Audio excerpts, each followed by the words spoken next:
Skoda Octavia was once one of the least sophisticated Volkswagen Group family hatchback products. Not anymore. Almost nothing has been held back for this improved third-generation version. It's still bigger and better value than most of its rivals, a Mondeo-sized medium-range hatch for the price of a Focus-sized one. The difference now, though, is that it's clever enough to change the way you think about Skoda. This Skoda has always been the choice of the pragmatic family motorist, someone who values comfort, reassuring handling and refinement, and who would be mildly surprised by the notion that a car of this kind should offer anything more. It's not then perhaps particularly surprising that the Octavia isn't the most dynamic car to drive in this segment, although it can be pushed along surprisingly rapidly should the need arise. Helping here are a number of factors. Relatively lightweight, precise steering, the stiffness of the sophisticated Golf-derived MQB chassis, and the standard XDS electronic differential lock system that helps you to get power down through the bends. Typical buyers, though, will be more interested in attributes like ride quality. That's not bad at all over normal surfaces, but it could be better on bumpy urban tarmac. For this, you can blame Skoda's decision to limit the use of a sophisticated multi-link rear suspension to the top VRS models. Lesser variants have to have a lesser torsion beam setup. Engine-wise, there are really 3 levels in the range. Budget buyers get 115 PS, either with a 1-litre 3-cylinder TSI petrol unit or a 1.6-litre TDI diesel. In the mid-range, customers are offered 150 PS, either with 1.4-litre TSI petrol power or the 2-litre TDI diesel that we're trying here. And that's a unit capable of 65.7 mpg on the combined cycle and 113 grams per kilometre of CO2. Top VRS performance variants feature a potent 2-litre TSI petrol unit that offers either 230 or 245 PS. Alternatively, the 2-litre TDI diesel is available in a pokier 184 PS state of tune, and that can be ordered with the option of 4-wheel drive. The same 4x4 system also features on the SUV-style Scout Estate models. And across the range on most Octavia variants, the Volkswagen Group's latest 7-speed DSG Auto gearbox also features as an option if you want it.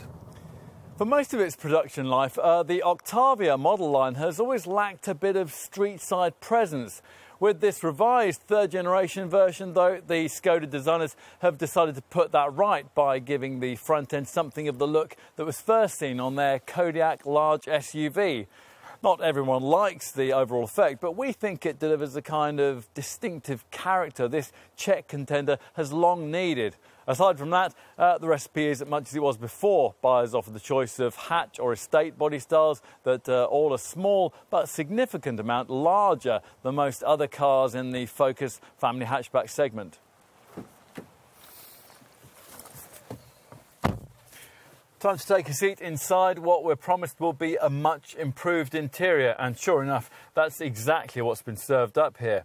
The gauges flank a centre information display which brings all the main information you'll need into your line of sight, so things like driving data, phone status, trip computer readouts, a compass and the settings that have been chosen for the navigation and the audio systems. A lot of this is also covered in larger and more graphic detail, but what's probably the defining feature of this restyled cabin, a classily prominent glass-fronted centre dash infotainment screen. That's fitted in different sizes across the model lineup. This big Columbus 9.2-inch setup is particularly slick, although it does lack the gesture control functionality that the same design delivers in a Volkswagen Golf.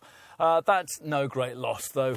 Otherwise, the technology is the same, including the navigation and integrated Wi-Fi features that the Amundsen and Columbus screens use to link into a 3-year infotainment online package that enables owners to make the most of the Czech brand's freshly developed Skoda Connect app. Let's take a look in the rear, a compartment you enter by these wide opening doors. Once inside, you start to really appreciate the benefits of this Octavia's unusually long 2,686mm wheelbase, and that's 50mm longer than a Volkswagen Golf. As a result, it's more spacious back here than any other family hatch segment model, at least for legs and knees anyway. So let's head back to the boot, pausing on the way to notice another of Skoda's trumpeted so-called Simply Clever touches, this ice scraper built into the fuel filler cap. Raise the rather heavy rear hatch and you'll find yourself looking at one of this Octavia's major selling points. A huge aperture opens the way to an absolutely huge 590 litre load area that's almost twice as big as the trunk you get in a comparably priced Ford Focus and over 50% larger than the cargo area offered by a Volkswagen Golf. Ultimately, this is one of those instances where much has changed, but much will also remain the same. After all, many will continue to choose an Octavia for exactly the same reasons that people have always bought into this model line. Solid build, sensible pricing, and most significant of all, more interior space than any other Focus or Golf segment rival can offer. To that practical perspective, this improved third generation design adds a welcome bit of polish. It's no longer the cheapest choice you can make in this class, but arguably it remains one of the very cleverest.